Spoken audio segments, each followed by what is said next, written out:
Good evening. Welcome to Parent University. This evening, we're going to have Stephanie Harris, who is Lake Orion's mindfulness. Um, she's a certified mindfulness instructor, and so she's led our districts through some mindfulness training. And throughout the pandemic, she's also provided opportunities for parents and students to have a mindful moment. So she's going to lead us through a presentation tonight. This presentation is recorded and it will be available online. And I'll have Stephanie address how she'd like to interact with you if you have questions. So thank you for taking the time to come this evening. Good evening. How are you this evening? Thank you for coming. Thank you for coming. I really appreciate you being here this evening. We are going to be as informal as you want to be. I would really like questions, concerns. I can offer up suggestions. I'll go through what I planned on talking about this evening, which is everyday mindfulness. And so again, my name is Stephanie Harris, and I am a certified mindfulness instructor. And I also work with the district with mindfulness activities, mindfulness strategies, and just ways to engage in our current environment in a more neutral way. So with that, I'd like to kind of subcategorize this presentation as more of an everyday mindfulness kind of thing. I think with mindfulness, we have a tendency to think that it's very formal, it is tied to possibly a religion or a culture or a way of being.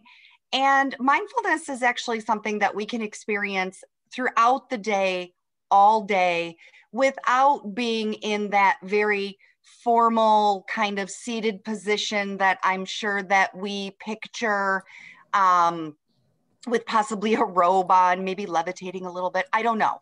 But whatever is in your mind in terms of mindfulness, if you connect it to meditation or not, I'd like to take an opportunity this evening to show you how mindfulness can be used throughout the day in small increments. Just ways to almost give yourself a moment or a break. So I would love for you to ask questions if something pops up during the presentation, or if you have something to share. I would like this to be as interactive and engaging for you as possible. So I'm going to offer up a formal presentation, but we're going to share the screen here. And I'm going to do that first. And then allow it to kind of be our backdrop. And then from there, we can talk about the different topics and then give you an opportunity to ask questions. Let's see if I can pop that up into presentation mode. Carrie, does that look good? Okay. Yes. So everyday mindfulness, again, is just a way for us to take a pause many times throughout the day, which adds up to a big amount of stress reduction, regulation of our nervous system, and the ability to see the day and to see each moment just a little bit differently and to make decisions in a different way. So in case you're not super familiar with what mindfulness is, and you kind of have the picture of that person sitting on a pillow, meditating, mindfulness is just training the brain to have more of a focused attention and to allow ourselves this gift of being able to regulate our emotions and to regulate our own nervous system. And especially when it comes to young ones, that is an amazing gift we can give them. And it's an amazing gift we can give ourselves. So some of the benefits of mindfulness. I like to say that mindfulness is to our mind as exercise is to our body. So when we want to be stronger and we want to be healthier, we eat right and we exercise and we get fresh air and we do things for our body that makes us strong and healthy. but our mind needs that regimen just as desperately as our bodies do. And so mindfulness is to our mind that same strength training, if you will.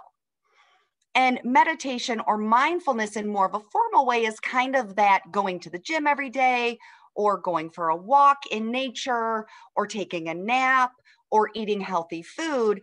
And then when you really need it, in those moments of what I call like the grip, or when stress is just kind of over the top, then we can call on that mindfulness buildup, if you will, like working out, to get us through those moments just a little bit more without, causing us too much collateral damage.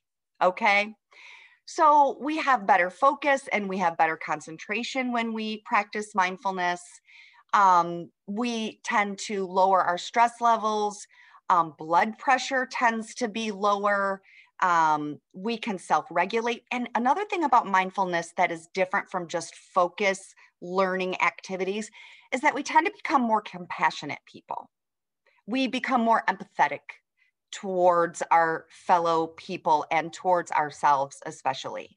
And so there's this little part of mindfulness called heartfulness, where it engages our ability to see things with a little bit more empathy, kindness, and compassion. And that's why I personally lean towards mindfulness, because I do want to see my world a little bit more compassionately. So this is what I put in the introduction to this particular presentation about mindfulness creating space. A pause, think about it, in your day, a pause creates space. And if you pause, you allow this space to grow. And the more you pause throughout your day, the more this space increases. And when you have space, you now have the ability to respond rather than react, if that makes sense. Where normally in a split second, we have a tendency to react. And the reaction may not always be exactly what we want it to be. And so when we pause, even when things aren't desperate, we just pause, kind of like working out, so that we can be strong when we need to be strong. When we pause and we stay in the moment and we ground ourselves, then we create this space which allows us to then breathe, look at things a little bit more objectively, and respond. And that's what I try to do for myself, my family, those that I work with, and especially my children and my students. So we're going to kind of get into it very quickly. I really like to start off with a grounding activity, and I would love for you to participate just to kind of get a sense of what it feels like to pause on purpose, because mindfulness is all about doing this with intention and on purpose. And so there's a couple of different ways you can see here on your screen that we can pause, okay? We can use body sensations. I know that sounds a little odd, but the sense of touch. I don't know if you've ever been in a predicament and then you touch something and all of a sudden you find yourself back in the present moment. You're like, oh, here I am. Or you can connect with your body in terms of purposefully noting your feet touching the ground and then taking that breath and being like, okay, I can do this. If you're, especially if you're nervous, you're ready to go on and do something. And there's many ways to do this. And I'm going to show you the really, really most basic way, and that is using our bodily sensation. So I'm going to come back to you so you can actually see the whole screen. I don't know if I'm spotlighted or not, or if you've pinned me or not. That's up to you if you want to do that. But I just want to be here with you without any technology and demonstrate, and hopefully you'll participate in what's called a grounding technique. And what's great about this everyday mindfulness grounding technique is that you can use it all throughout the day, anytime, as many times as you want. When you're noticing that you're just kind of spinning or the hamster wheel's going, you can bring yourself back. So wherever you are, whether you're sitting, whether you're lounging on the couch, sitting on the floor, wherever you are, just find yourself where you're at. And then I just want you to take note of what it feels like to be sitting there. So maybe you can feel your seat in the chair. Maybe you can feel your feet on the floor. Maybe your hands are resting on your knees. And then if you are comfortable, I invite you to close your eyes. And if you're not comfortable, you do not need to close your eyes. You can just gaze downward, soften your vision. And now I'd like you to do it again. Just notice where your seat is. Notice the support from underneath you. Notice where your hands are and the weight of your hands resting against whatever they're on. Notice your shoulders and notice if they can loosen and drop maybe 1/4 of an inch. And then last but not least, notice the air coming in and out of your nose. And stay in that space for as long as your mind will allow you to. And then when you're ready, just gaze your eyes upward, open your eyes. And notice if you feel any different. And if you don't, that's okay. It may not be something that's going to put you in that space right away. You may feel tingly, kind of like a buzz through your body. You may feel a little bit more weighted into your seat, or like I said, nothing at all. And that's okay. And that's how I like to start meeting with anybody when it comes to mindfulness, because now I feel like we're all here. We're nowhere else but right here, right now, on purpose. And in that space, we can give our best focus and attention. And I can give you the best of me. Any questions about a grounding technique?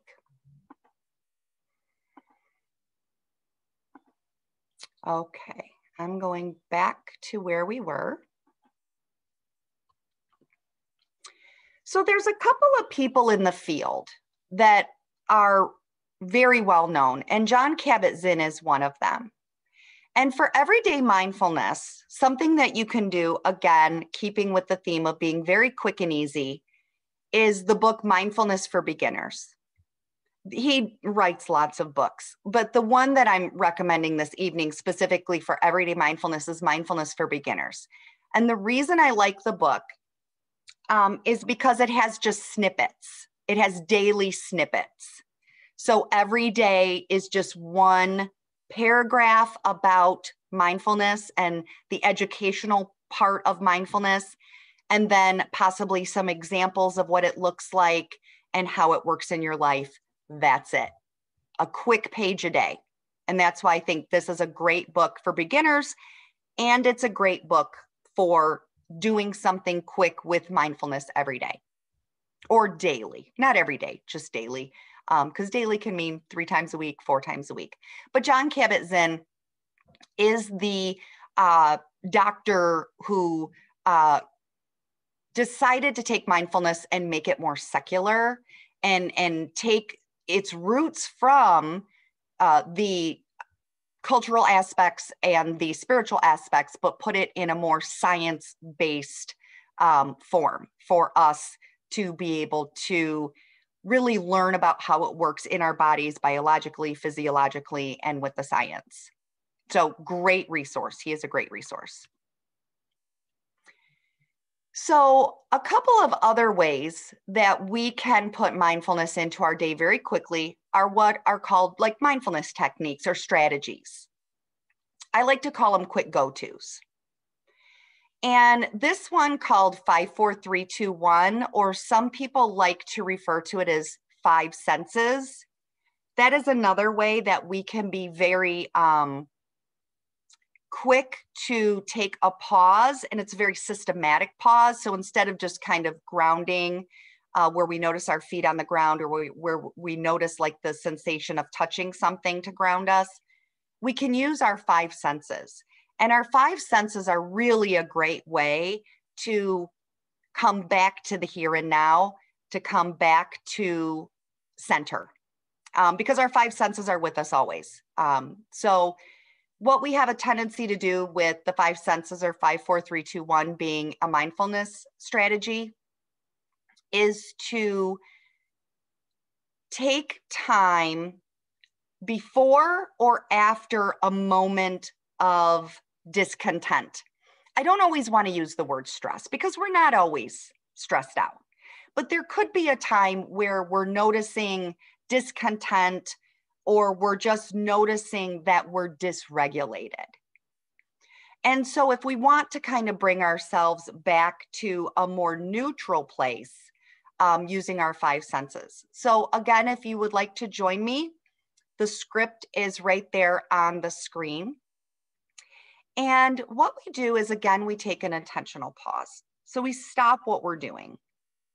And then the intentional breath. I know we breathe autonomically and our breath is with us all the time, but I'll tell you, if I were responsible solely for the fact that I'm breathing, I would have been dead a long time ago, because thank goodness it happens naturally. But when we do it on purpose, I don't know about you, but I feel almost an instant relief when I take that deep breath. And moreover, when we breathe on purpose and really focus on that breath, then again, we're in our body. We're in touch with our body. And there's nowhere else you can be but the present moment when you're in touch with your body. So taking that intentional breath, and I always recommend in through the nose and out through the nose. And then just really allowing it to come out, because we tend to inhale more deeply than we exhale. So really letting that exhale out fully. And then you can either close your eyes while doing this or not. I don't recommend closing your eyes while doing this if you're driving, but you definitely can do this while you're driving. And I do frequently while I'm driving. And you just notice 5 things you can see. Obviously, you can't close your eyes for that one, but you look around and you note. So you want to make sure you note. I see a car in front of me. I see a stop sign. I see a person walking. I see a dog. Like, you're noting, and you don't have to say it out loud. And then 4 things that you can hear.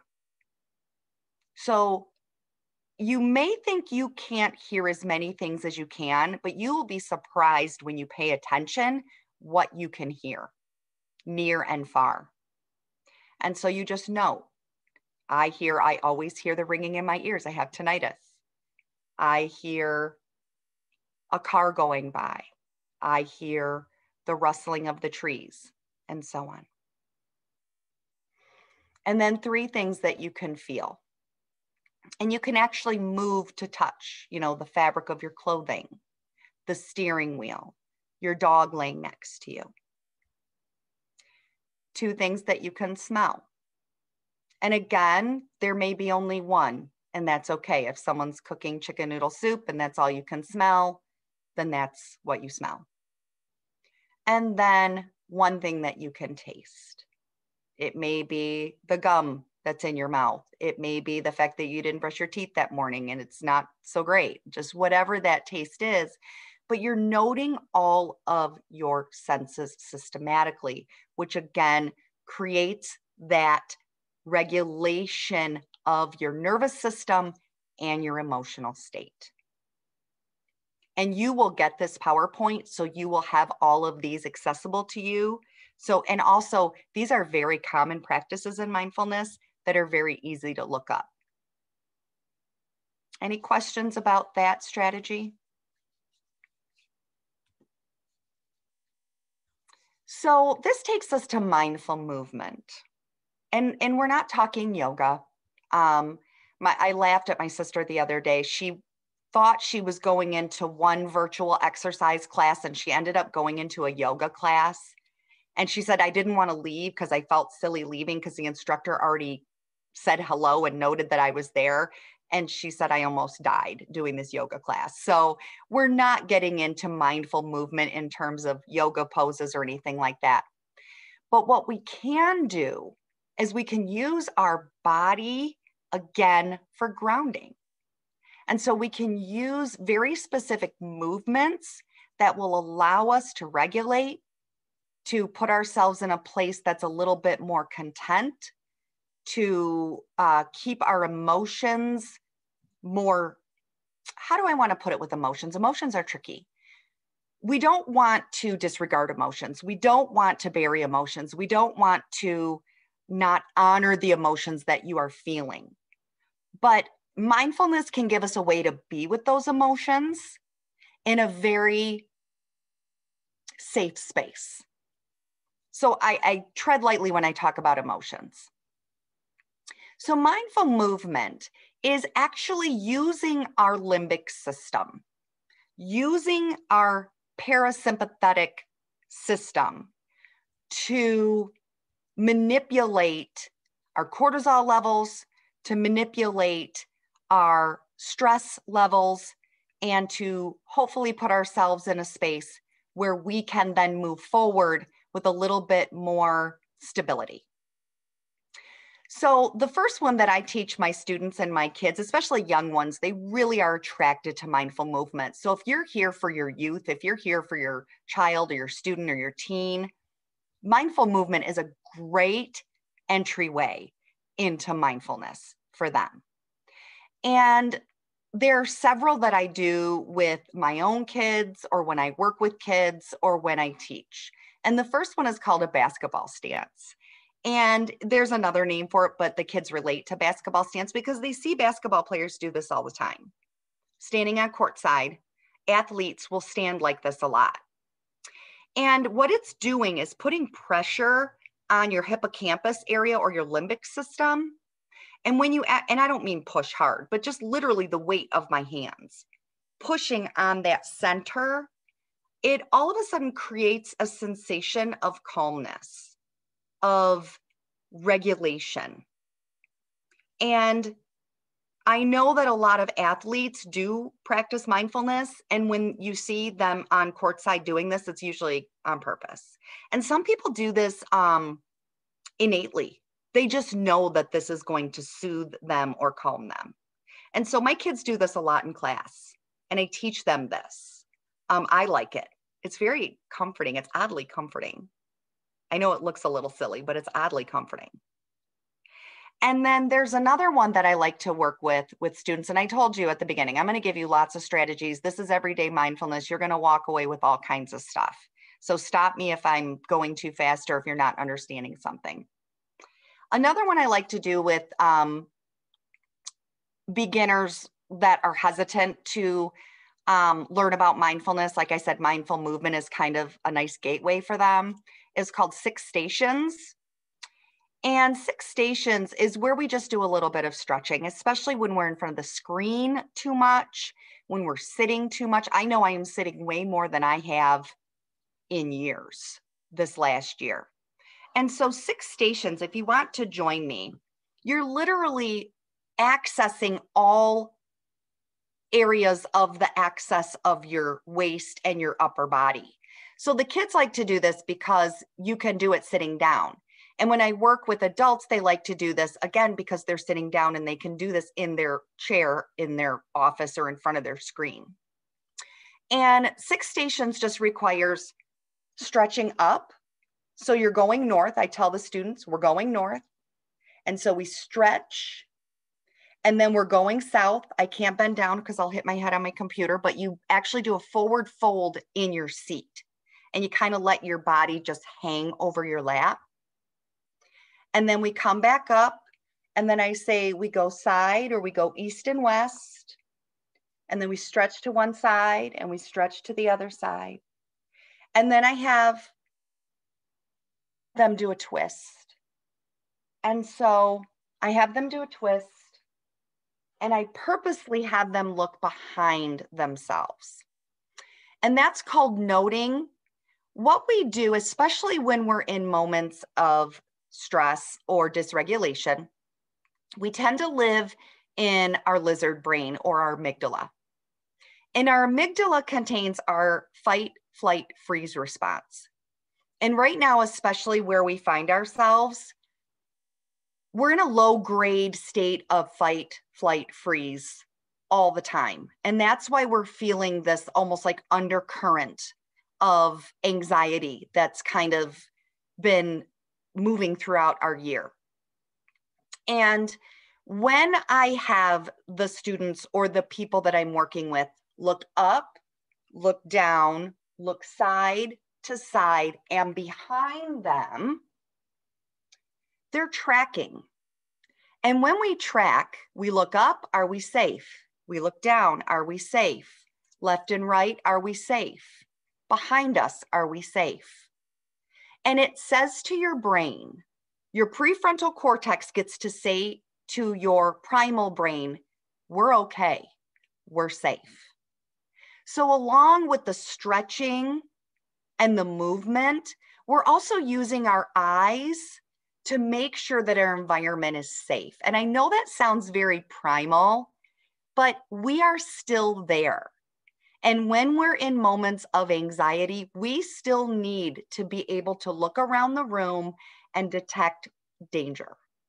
And if there's no danger, now we can get into our relational part of our brain, connecting with people, which then allows us to get into the reasoning part of our brain, which is our prefrontal cortex, where we can make executive decisions and at least appear to be adult-like. Okay. The next one is the figure 4 seat, and that's where you just put your legs in a cross position. So I don't know if you've ever put your legs where you just cross the ankle over the top of the knee, and it makes a 4 with your legs. And you just kind of lean over as far as it lets you. And you do that with both legs, and that allows you to stretch the bottom half of your body without even getting up. And our hips, especially in women, our hips tend to hold a lot of our stress and anxiety of our day. So if you find that your hips are consistently tight, note that physiologically, our hips kind of retain all of that until we release it with stretching. So that figure 4 seated stretch, and if you want me to demonstrate it, I will, but that's basically where you just cross the leg over like you're sitting with your ankle on your knee and just doing a slight bend, and I can feel it already, trust me. And then when I do it with the other leg, then you can release those hips a little bit. And then one that's not so movement based is centering your breathing. And I don't always like to introduce breathing first because sometimes breathing for some can create a trauma response. And I always want to be mindful of people not associating their breath with things that used to be frightening to them. But I think we're, all ready to kind of focus on our breath for just a moment. And if at any point you find that any of the things that we are doing are starting to cause you more anxiety than calm, stop.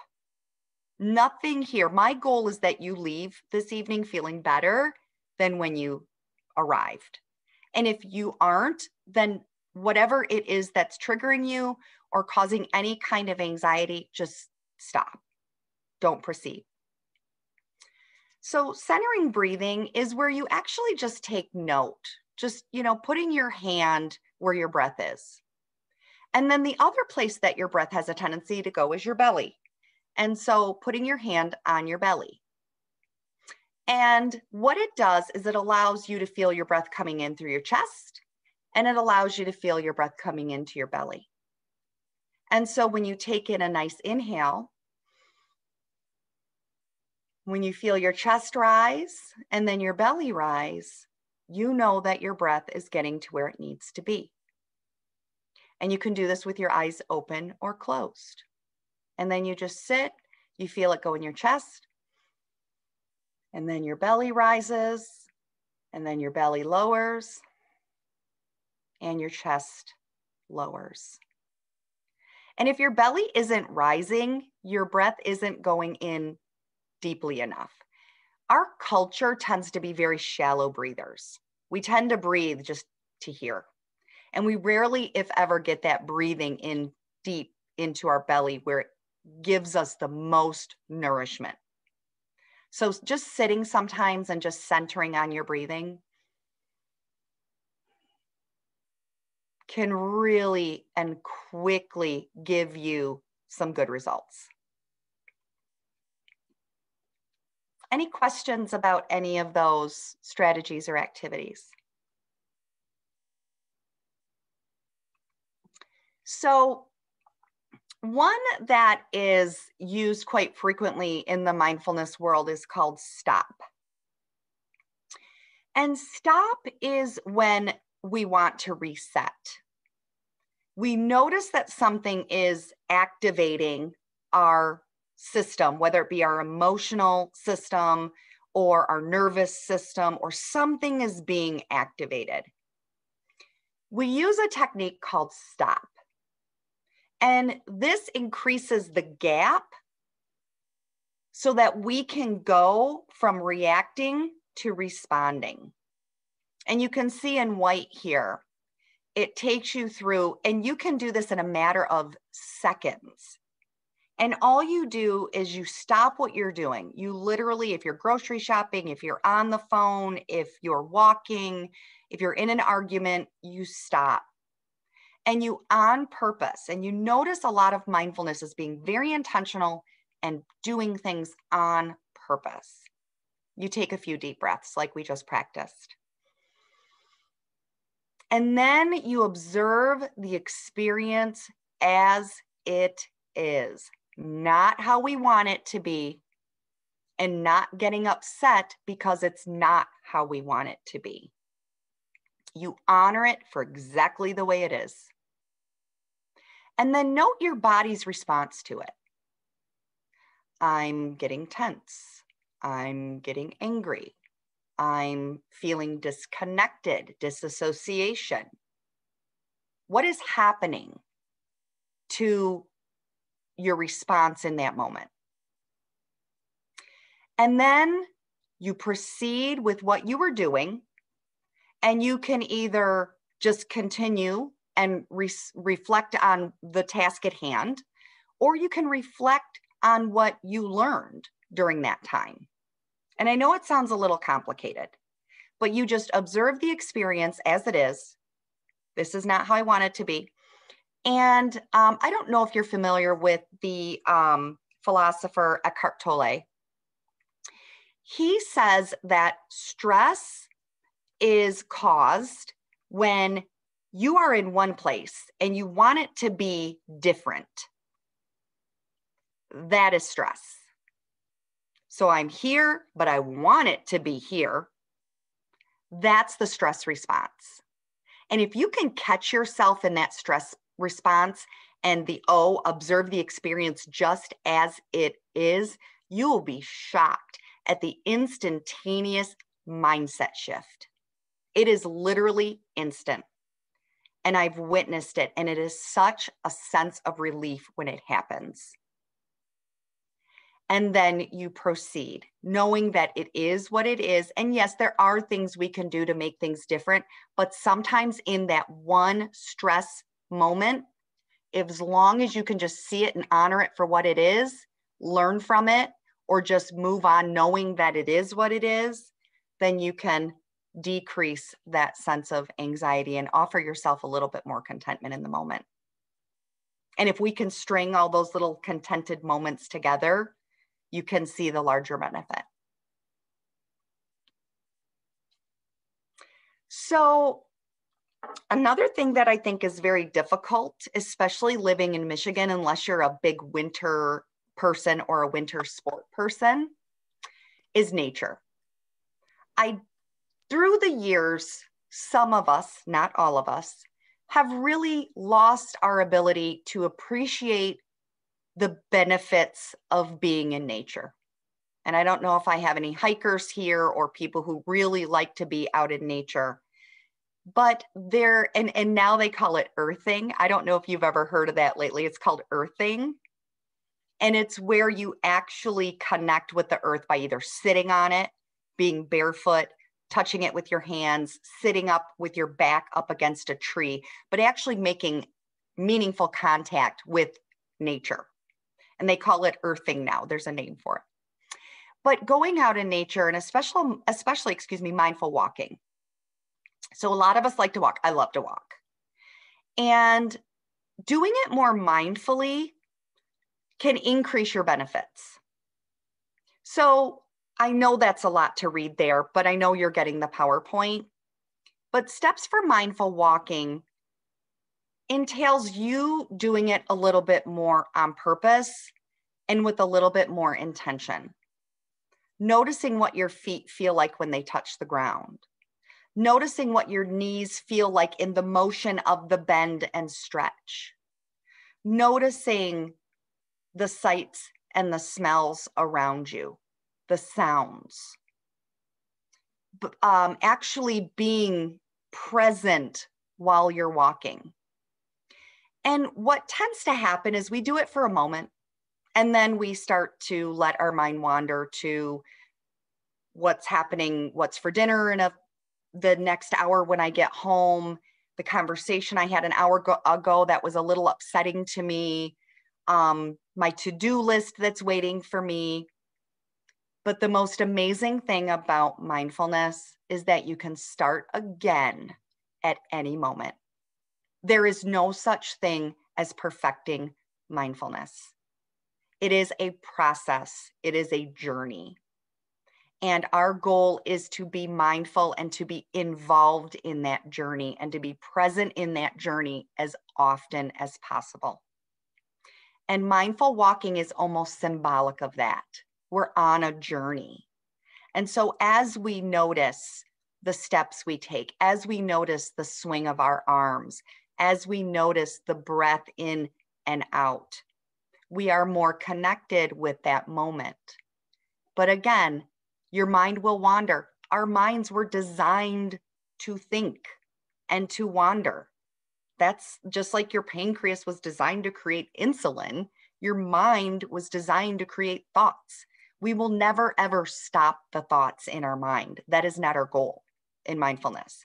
Our goal in mindfulness is to be with those thoughts and to be able to allow those thoughts to be what they are and not change them and not want them to be different and to not manipulate them or allow them to take control of us. We learn to take control of our thoughts. And in doing so, they tend to minimize.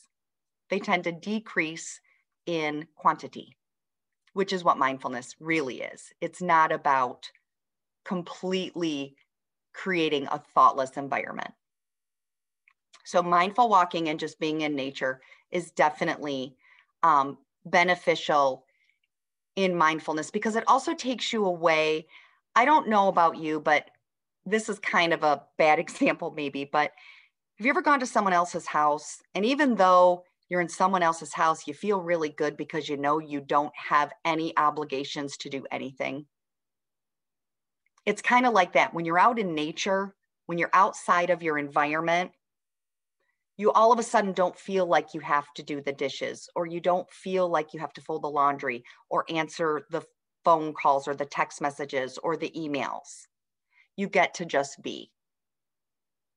Okay. So I don't know if there's anyone with young children. I'm going to come out of this just for a moment so that I can. Anyone with small children that would like to talk about strategies and techniques for small children? If not, I'm not going to take you there because you're like, if I don't have children, I don't want to hear about children. I don't want to talk about somebody else's children. So I'm not going to put you in that position. But I do want to, let me see where, okay, yep. I do want to take you through one more formal practice if you are interested. And I have given you very quick, simple strategies that you will have access to. I also have resources that you will have access to. The mindfulness resource page on the Lake Orion website has videos of mindfulness sessions for adults, teens, and children. There's articles, there's different resources for every age imaginable. So you will have access to all of that. So I would like to take you through a mindfulness practice that is very, very traditional, very traditional. And I would love for you to join me. And I want you to do whatever is comfortable for you, whether that means turning your screen off or on, closing your eyes or not, listening only, or participating. I'm going to let you decide where your comfort level is with this practice. But I do, before we leave this evening, want you to experience a more formal mindfulness practice.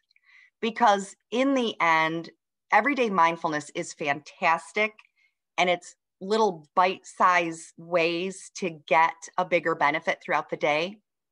But I will be honest, nothing beats a more formal, intentional practice. So if you would like to join me, I would definitely love to see that happen.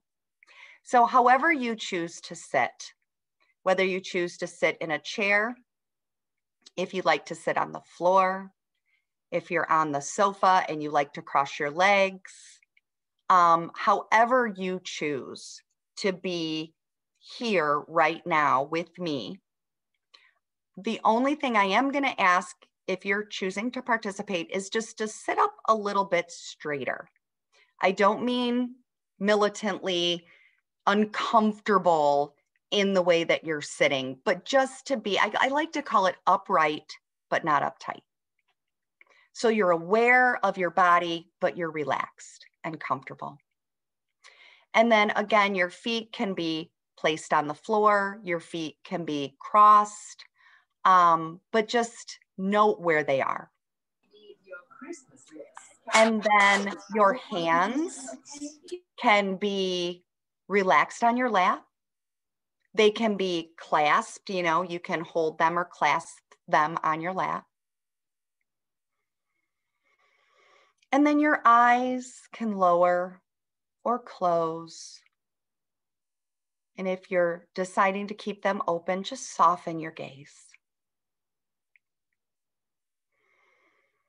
And then just note where you are in your position, allowing your weight to be pulled a little bit more deeply into your seat by gravity. Perhaps your shoulders lower 1/4 of an inch. The muscles in your neck relax. Feeling the top of your head just sinking in to the rest of your body. And then taking note of your breath. Noticing the inhale as it goes in and the warmth as it comes out through your nose.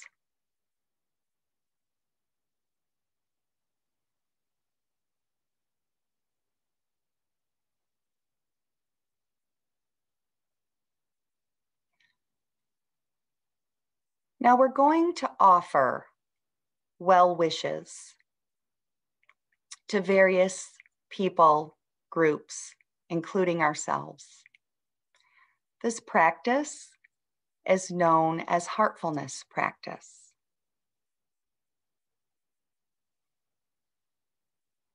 And so I'd like you to think of someone that's very special to you. It can be someone related, a friend, someone who's with us or not, even a pet. Just notice how you feel thinking about that special person or pet. And then in your mind, as I say these phrases, just repeat them in your mind, in your own time, as many times as you'd like, until I say the next phrase. While picturing that person that's very special to you in your mind, repeat this phrase: I wish for you to be happy.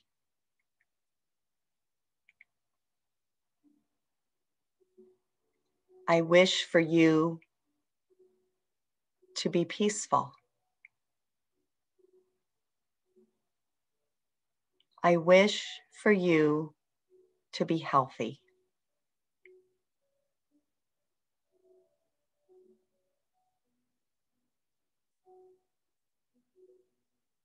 And now imagining a community, a group of people that you find yourself with frequently, maybe a group of friends, maybe coworkers, your family. Offer them the same well wishes, repeating in your mind after me. I wish for you to be happy. I wish for you to be peaceful. I wish for you to be healthy.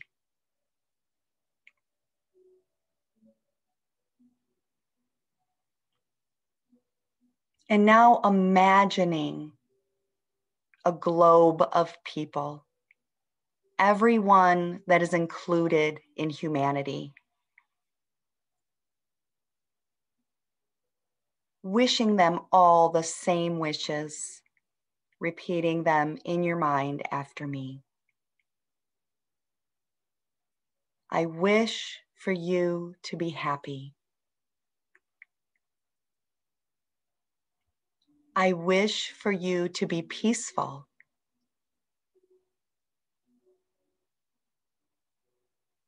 I wish for you to be healthy.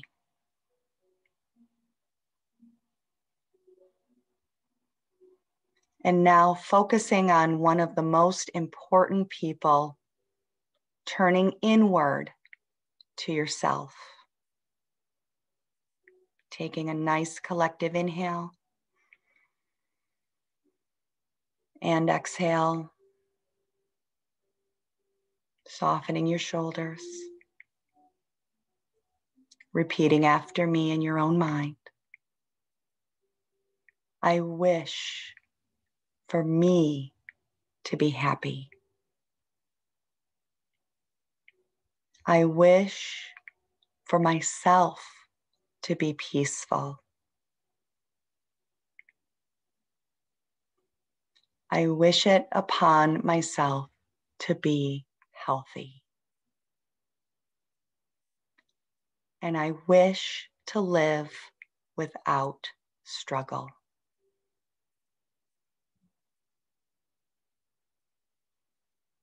Now just taking a moment to take that all in. Noticing your inhale and your exhale. Noticing the weight of your seat in your chair or on your cushion.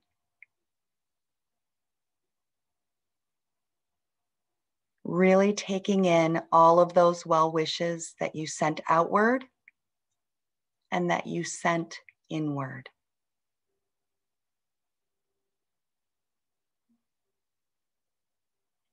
And then just noticing if you feel any different. You could even place your hand over your chest if that is comforting to you. And then just noticing maybe a lightness, maybe a slight vibration, or nothing at all.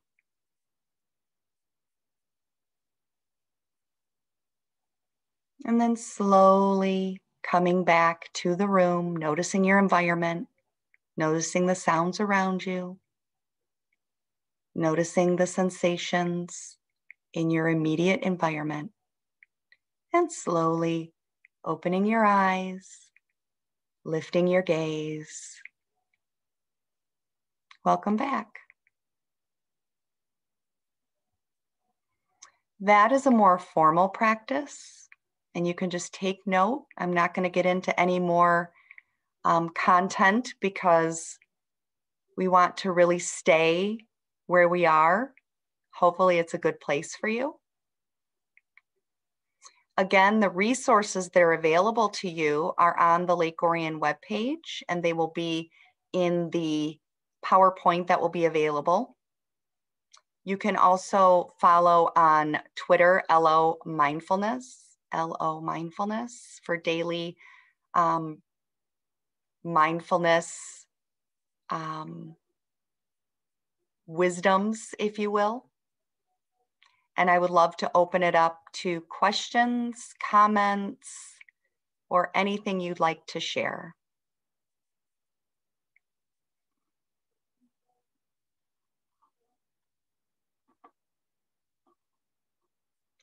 Thank you everyone for the love. Thank you everyone for your kind words in the chat. And I will stay if anyone would like to talk afterward. Carrie, do you have anything?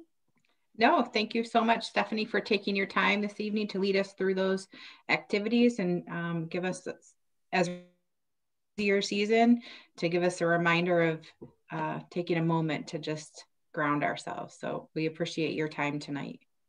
Absolutely. Please stay if you want to chat.